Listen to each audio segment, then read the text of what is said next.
The sight and sound of jets has become a daily occurrence in the skies above the coastal city of Tainan.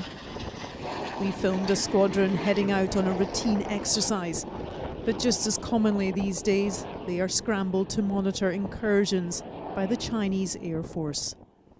Away from the military bases, Taiwan does not appear to be on a war footing, but people here have been watching what's been happening with Ukraine and questioning whether America's security guarantees for them will continue under President Trump. Li Wen is a spokesman for the Taiwanese President William Lai. He told us they have had communication with the Trump administration, but not President Trump himself. The pause in military support for Ukraine has given added urgency to their planned increase in defense spending.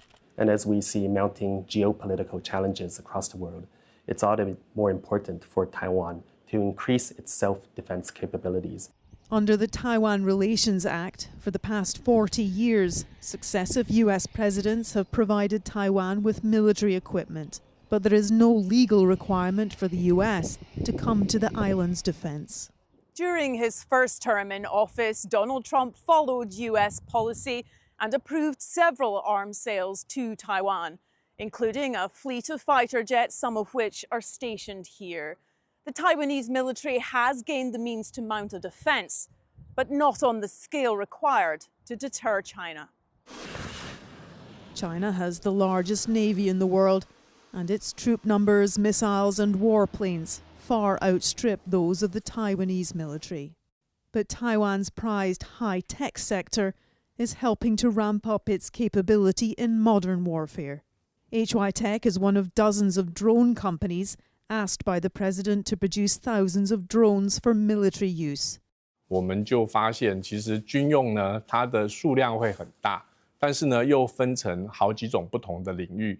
那一开始的话呢，可能只是要数量大，但是走到最近的话呢，开始要有一些抗干扰啊，然后长途飞行的这些的能力。China has been threatening Taiwan for decades, but Xi Jinping wants to be the president that achieves reunification. Last week, a defense spokesman warned Taiwan, sooner or later, we will come for you. Tony Liu is one of a handful of Taiwanese men who have volunteered in Ukraine. He provided logistical support along with other foreigners. 因为我们也一直被挑衅，我们跟乌克兰人都是很热爱自由的，我觉得自由是很可贵的。 Taiwan has drawn hope from Ukraine's self-defense over the past 3 years, but they know it's not a fight they could win on their own. And Debbie is now back in Beijing. Debbie, as well as the tensions over Taiwan, China is edging closer to a trade war with the United States, and now its Ministry of Foreign Affairs has warned Washington it's ready to fight any type of war. What should we read into those comments? How genuine is that threat? Well, the Chinese Foreign Ministry can be heavy on rhetoric, Gamal, but anything said at these press conferences has been carefully considered, scripted and approved at the highest level. When asked to clarify what exactly he meant by any other kind of war at a subsequent press conference, Li Jian didn't repeat that threat. He didn't go that far, but returned to some more familiar language, encouraging the US to dialogue and cooperation.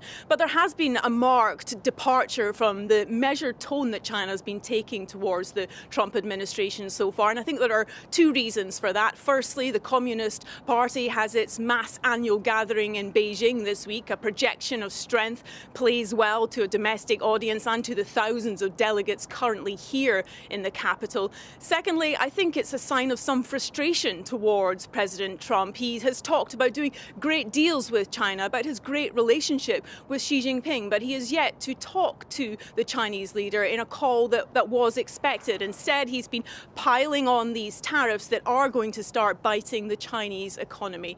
The US president might not respond well to threats, but he won't want to end one war in Ukraine and trigger another far greater conflict with China. And Xi Jinping doesn't want that either. But I think this statement has been a warning shot to Donald Trump for when it comes to discussions on the biggest red line of them all, and that is Taiwan. Yeah, a warning shot indeed. Debbie, thank you.